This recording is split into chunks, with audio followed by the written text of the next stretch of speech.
لہذا رحمان اور رحیم کا یہی مطلب ہے. اللہ تعالیٰ وہ ذات ہے جس کی رحمت ہے بھی بے انتہا اور وہ خرچ بھی بے انتہا ہو رہی ہے. اللہ تعالیٰ کی رحمتوں کا کیا کہنا, وہ تو اپنوں کو بھی دیتا ہے, غیروں کو بھی دیتا ہے. ہماری کوئی بات نہ مانے, ہمارا جی چاہتا ہے ہم اس کو روٹی دینا بند کر دیں, گھر سے نکال دیں. لوگوں کو دیکھو نافرمان ہوتے ہیں, کافر ہوتے ہیں, اللہ تعالیٰ کے وجود کوئی نہیں مانتے. پروردگار ان کو بھی تعریف, ان کو بھی رزق دے دیتا ہے, ان کو بھی اولادیں دے دیتا ہے, ان کو بھی صحت دے دیتا ہے. اللہ تعالیٰ رحمان ہے, دنیا میں اپنے پرائے سب کو دیتا ہے. البتہ قیامت کے دن ایمان والوں کے لیے رحمت خاص ہوگی. وَكَانَ بِالْمُؤْمِنِينَ رَحِيمًا, یہ رحمت کی صفت بھی عجیب ہے. اللہ تعالیٰ اپنے بندوں کے اوپر رحیم و کریم ہے. دنیا میں اگر رحمت کی صفت کو دیکھنا ہو, اللہ تعالیٰ نے ماں باپ کے اندر یہ صفتیں رکھی ہیں, تو باپ کے اندر رحمانیت کی صفت کا جلوہ زیادہ ہوتا ہے, ماں کے اندر رحیمیت کی صفت کا جلوہ زیادہ ہوتا ہے. اسی لیے باپ کبھی کبھی تنبیہ کی خاطر, تربیت کی خاطر دھمکا بھی دیتا ہے اور انسان کو جو ہے تنبیہ بھی کر دیتا ہے. مگر ماں کو دیکھو, وہ تو اپنے بچے سے ہر حال میں پیار کرتی ہے. بچے ماں کی بات مانے پھر بھی وہ پیار کرتی ہے, نافرمان بن جائیں ماں پھر بھی پیار کرتی ہے.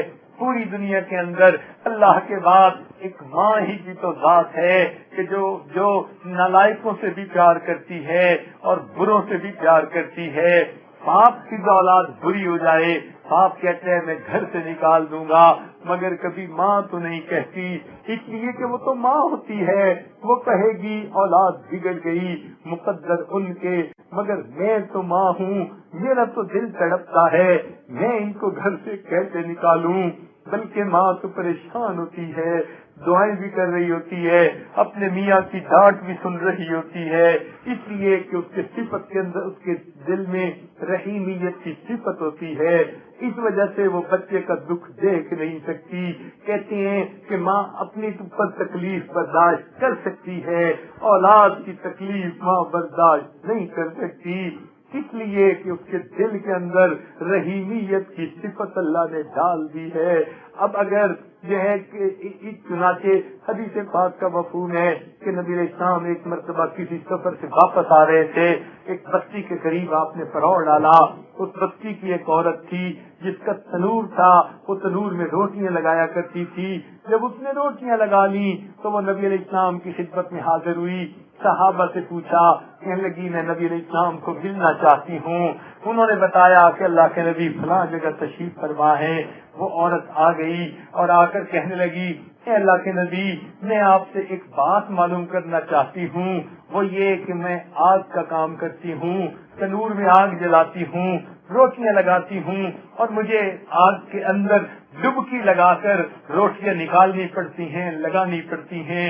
مگر میرا ایک بچہ ہے, میں بچے کو اپنے سے دور رکھتی ہوں, آگ کے قریب بھی نہیں آنے دیتی کہ کہیں اسے دھواں نہ لگ جائے, پسینہ نہ آ جائے. اے اللہ کے نبی, میں ماں ہوں, جب میری محبت ایسی ہے کہ میں بچے کو آگ کے قریب بھی جو ہے دیکھنا پسند نہیں کرتی, دور رکھتی ہوں کہیں سے پسینہ بھی نہ آ جائے. تو پھر میں نے سنا ہے اللہ تعالیٰ تو ماں سے بھی زیادہ اپنے بندوں سے محبت کرتے ہیں, تو وہ قیامت کے دن اپنے بچوں کو جہنم میں کیسے ڈال دیں گے. حدیث پاک سے آتا ہے نبی علیہ السلام نے یہ بات سنی, آپ کی مبارک آنکھوں سے آنسو آنے لگے, کب تک گرنے لگے. اتنے میں جبرائیل علیہ السلام نے آ کر کہا, اے اللہ کے نبی, اللہ تعالیٰ فرماتے ہیں وما ظلمهم اللہ ولکن كانوا انفسهم یظلمون, اللہ ان پر ظلم نہیں کرتا, یہ اپنی جانوں پہ خود ظلم کرتے ہیں. اللہ تعالیٰ تو چاہتے ہیں میرے بندے جہنم سے بچ جائیں, مگر یہ کرتوت کرتے ہیں, گناہ کبیرہ کرتے ہیں, نافرمانیاں کرتے ہیں. عورتیں ہیں تو بے پردہ پھرتی ہیں, نمازیں قضا کرتی ہیں, غیبت کرتی ہیں, ایک دوسرے پہ بہتان باندھتی ہیں, کوئی جو ہے ایک دوسرے کے دل دکھانے کی پرواہ نہیں کرتی. جب یہ اتنے گناہ کر لیتی ہیں اپنے ہاتھوں کی کمائی کی وجہ سے, یہ جہنم خریدتی ہیں اور خود جہنم میں جاتی ہیں. اللہ تعالیٰ تو ہرگز نہیں چاہتے تو واقعی بات ایسی ہے اللہ تعالیٰ نہیں چاہتے، لیکن ہم اپنے گناہوں کے سبب جہنم کے حقدار بن رہے ہوتے ہیں۔ اللہ تعالیٰ ہمیں سمجھ عطا فرما دے۔ اللہ تعالیٰ تو بڑے قریب ہیں، وہ تو بندے کی دعاؤں کو قبول فرما لیتے ہیں۔ چنانچہ ایک آدمی تھا جو بتوں کی پوجا کرتا تھا، ایک دن کسی پریشانی کی وجہ سے اپنے بتوں کے سامنے بیٹھ کر تسبیح کرتا رہا اور یا سنم یہ کہہ کر ان کو پکارتا رہا۔ ساری رات گزر گئی لیکن ان بتوں نے کوئی جواب نہ دیا۔ اس کو رات کے آخری پہر میں اونگ آنے لگی، اس اونگ کی وجہ سے اس کی زبان سے یا سمد کا لفظ نکل آیا۔ سمد اللہ رب العزت کا نام ہے۔ جیسے ہی سمد کا لفظ نکلا اللہ تعالیٰ کی رحمت متوجہ ہوئی، فرمایا لبیک یا عبدی، میرے بندے مجھ سے کیا چاہتا ہے؟ فرشتے حیران ہیں، رب کریم یہ تو بت پرست ہے، ساری رات بتوں کو پکارتا رہا، اب آپ کا نام تو غفلت اور نیند کی وجہ سے نکلا، آپ نے اس دنیا کو بھی جواب دے دیا۔ رب کریم نے فرمایا کہ دیکھو وہ بت پرست تھا، ساری رات بتوں کو پکارتا رہا مگر کسی بت نے جواب نہ دیا۔ میرا نام اگرچہ نیند کی وجہ سے اس کی زبان سے نکلا، اگر میں بھی جواب نہ دیتا پھر مجھ میں اور بتوں میں کیا فرق رہ جاتا؟ تو جو رب اتنا قریب ہو کہ نیند میں بھی اس کا نام زبان سے نکل آئے، اللہ تعالیٰ اس کا بھی جواب دیتے ہیں۔ کیوں نہیں دیکھتے؟ بچہ نیند میں امی کا لفظ پکارتا ہے، ماں اٹھ کے بیٹھ جاتی ہے، میرے ماں نے میرے بیٹے نے مجھے پکارا ہے۔ اللہ تعالیٰ تو ماؤں سے بھی 70 گنا زیادہ محبت کرتے ہیں، وہ بھی بندے کو اسی طرح پسند فرماتے ہیں، مگر ہمیں اللہ تعالیٰ سے مانگنا نہیں آتا۔ ہماری زبانیں جھوٹ بول بول کے کالی ہو چکی ہیں حقیقت میں، اس لیے جب دعائیں نکلتی ہیں تو وہ اللہ کے ہاں قبول نہیں ہوتی۔ کاش ہم ان زبانوں سے سچ بولتے، اللہ کا نام لیتے تاکہ یہ نورانی بن جاتی، پھر اس سے نکلا ہوا نام ہمارا تاثیر والا نام بن جاتا۔ اللہ تعالیٰ ہمیں اپنے در سے مانگنے کی توفیق عطا فرمائے اور ہمیں اللہ تعالیٰ اپنی محبت عطا فرمائے، اور اللہ تعالیٰ ہمیں اس دنیا کے اندر اپنے دل کو صاف کرنے کی توفیق عطا فرمائے، تو ہم اللہ تعالیٰ کے نام کا جتنا بھی ذکر کر سکیں اتنا کم ہے۔ اس کی وجہ سے دلوں میں محبت ہوگی اللہ تعالیٰ کی، اور دلوں میں اللہ تعالیٰ کی عظمت آئے گی۔ اللہ تعالیٰ ہمارے آج کے اس مل بیٹھنے کو قبول فرما لے اور ہمیں اپنے مقبول بندوں بندیوں میں شامل فرما لے۔ وآخر دعوانا ان الحمد للہ رب العالمین۔